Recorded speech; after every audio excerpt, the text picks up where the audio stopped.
Lego IronMan, ever heard of him? In 2008, Robert Downey Jr. came onto all of our CRTs, and society has never been the same.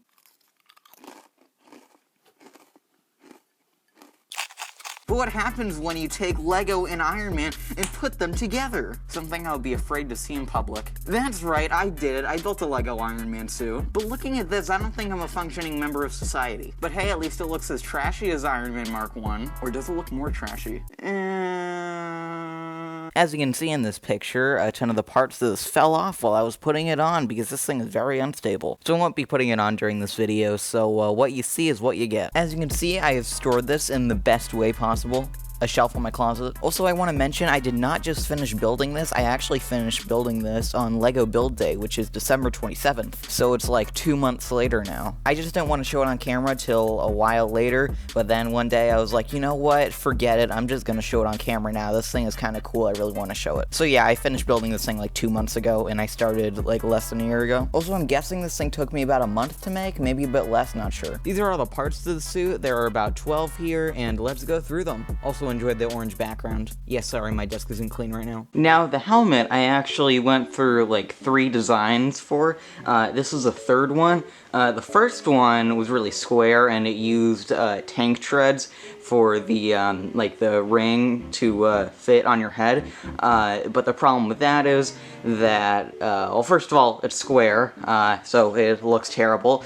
Also, with the tank treads, when you put in a half pin, it still has some wiggle room, which isn't that great. My second design was to use axle connectors, and studded holy beams, but that just didn't work out. I'm actually gonna reuse that design for Mark II, because I have a way better idea to make everything work way better, because how I did it the first time was terrible. This time I have a great idea for that design. So in Mark II, I'm gonna take that design, make it way better, and the helmet is gonna be way sturdier than how I did it this time. Because how I did it this time was I just used ratchet joints or hinges.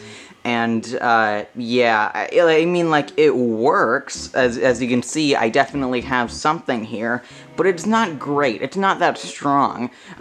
So for the Mark II, it's going to be way stronger. Anyway, so, features. Well, the faceplate can lift up like that, like on the actual Iron Man helmet. Actually, I think it did a better job than on the actual Iron Man Mark 1, because on that one, the hinge was like, so like this was a helmet, the hinge was just like that. How I did it was I did it garage door style, so it went up like that, as you can see. So yeah, I think I did it better than the actual Iron Man. I used magnets from the little train sets. I had to get those off of eBay, but I used those so then the thing would be able to stay up like this, and also so it wouldn't dangle if you were to move the helmet. But I have an idea for later designs where I'm going to use a motor and gears and all that junk, and then it's going to be motorized and it's just going to like go up automatically, so I won't have to use my hand and make it move up. Also, that means I won't have to use magnets, and it will work for however long I want it to, because, you know, magnets lose their magnetism over like 50 years, but if I don't use magnets, then I can use it forever. So I'm going to do that for a later design too. There are also some lights on the side, so you can see in the dark if we turn that on. I can't really see it that well because these are my bad lights. I have better ones that actually work. Also, I'm using power functions for this suit instead of powered up. I would like to use powered up, but I'm waiting for them to make extension cords someday in like 20 years. Not much else to say about the helmet though. Now to the chest plate. Now the chest plate isn't a whole lot, it's just 4 16x16s with a arc reactor in the middle. And if you look on the side, yeah, there's like nothing here and open wires and stuff. Again, it's gonna be better in the later versions of the suit. Again, like the whole point of this suit, it was just for me to see if I could do it, and I can. So that means with later models, I'm going to make everything look a lot better. This is really just for function over flashiness, so I don't care that it looks terrible. But anyway, if we turn this on, because this is where the main power to the suit is, so that long extension cable I had going to the helmet, that would go to here, and also you'll see later, I have some more lights that are going to go to there. And if you look on this side, you can see that I turned the arc reactor on, and it does light up, so that's cool. Here's some smaller parts to the suit. This one right here, that is a behind plate, and that one is, you know, oh. That's cool. This goes around my neck. Again, I used the train magnets right there. And these go on like the arm that's like not this arm, but like your other, you know, your other arm. That's like the, I don't know, the other arm. This goes on your other arm. Here are the gauntlets to the IronMan suit. And if you look on the left one, I actually put Mark 1 or MK1. And I actually did that because in Iron Man 3, you can see on the arm of the Mark 45, it says MK45.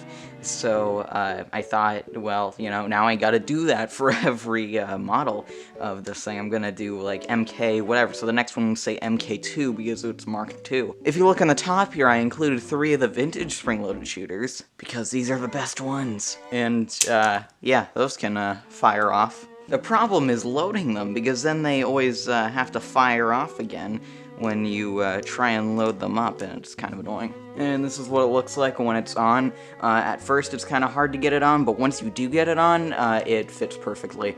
And as you can see, I just used tons and tons of mixel joints. Yeah, I made a few eBay orders for those. So I just put a ton of mixel joints going around the thing. And on the top, I had some, but then I realized, yeah, I don't really need any there. So I took that off and saved me some mixel joints. And if you look over here, you can see there's actually a string going to the spring-loaded shooters. And this is how you fire them off. All you gotta do is like, oh, well, of course it's not working now when I want to show it to you, but there we go. So that's how you shoot them off without even touching that. And I actually used this in my Halloween video that I did, and that's how I did that, just this mechanism right here. And the repulsors actually do light up. This one doesn't have any lights in them right now because I was using them on the helmet. This one over here does. That one also just looks way better, like the actual hand itself, because this one I just... yeah, I don't know what happened with this one. Also, the wire going into the hand, what I would do, like, if I had all the, or, like, when I had both lights in both arms, I would just, like, have the lights going from here, and I would just have them going out to, like, this right here, going to there, and then both of them would be lit up. But the ideal way is that you would have this, like, have the wire running down through here, into the back of the suit. Also, you can't do a whole lot with this, but hey, you can use it to vacuum your rug. These aren't really too much. These are like the, is it like calf? Sorry, I don't know. I don't know body parts. I think it's like the calves or the, whatever, like, you know, the, under your, like, middle area, but above, like, your, above your ankles. Yeah, like, that's what these are. See, this one is, the one that goes on the right, and, it has a knife, too. So that's pretty neat, and I can, do the Winter Soldier moves if I knew how to do it right, and, yeah, I don't know, it's a knife, and you can throw that back in there. And make these as tight as possible so they won't fall down because there's nothing really supporting these. But later models, I want to have like a, I want to have everything like connected together, so that shouldn't be a problem later. But yeah, I made one end smaller than the other because, you know, our legs aren't all the same size from like one end to the other. You gotta change the size, so that's fine. Now the feet. I'm only showing you one because the other's basically the same but flipped. So the feet took me a while to design. Again, I went through like multiple designs to figure out how this would work, or at least like this area over here. I ended up landing on this design right here, and I mean, yeah, it works. And like, the thing with this is, I would build it and be like, okay, cool, it works. Then I would go back to it a while later to test it for fun, and then it would just stop working. and that was kind of annoying. But now I think I finally figured it out, and it works. And then yeah, you just kind of like build up over here for a while there. I was trying to figure out how to connect this to this. I mean, I was thinking just using snot bricks, which is what I did right there, but it wasn't really strong enough, so I had to like use more snot bricks over here and then use plates to like connect it right there. And you know how I would like, I can't speak. How I would like to do this is like you have the back here and it goes like this, because that's like how the actual foot it worked in the actual Iron Man movies. So I would like to do that, but you know, I don't know. I like, this thing definitely isn't strong enough to do that yet. So instead, I just did it the cheap way, and just a door in the back. Then you slide your foot in, close it up. You can connect those if you want, and then you can walk around, and it kind of works. Like, this thing isn't the most sturdy thing in the world. Like, you can see some things over here like falling apart, but like, it's surprisingly, like, it's not sturdy, but it's more sturdy than I thought it would be. I mean, you obviously kind of have to have it sturdy if it's going to be a foot. Also, the front here, I know it's just flat. It doesn't, like, have a joint on it, which isn't good. So for later models, I am going to put, like, some joint in there, so then it won't just fall apart whenever I try and walk in it. Also, as you can see, this isn't really connected to that, so I'll have to fix that too. I mean, a lot of this stuff is just, this thing is just a prototype. This is, again, this whole suit isn't supposed to look pretty or, like, work perfectly. It's just to see if I can do it at all. And I have, like, I've put this thing on and it does kind of work. So I think that shows some hope for the future. I just gotta make the design better and better as time goes on. So yeah, obviously the first version isn't going to be the best thing in the world, and it kind of looks like the worst thing in the world, but I think it's going to get better. So that was Iron Man Suit Mark 1. I know it wasn't great, in fact it was quite terrible, but hopefully over time it'll get better. So this was fun, and I'll see you later.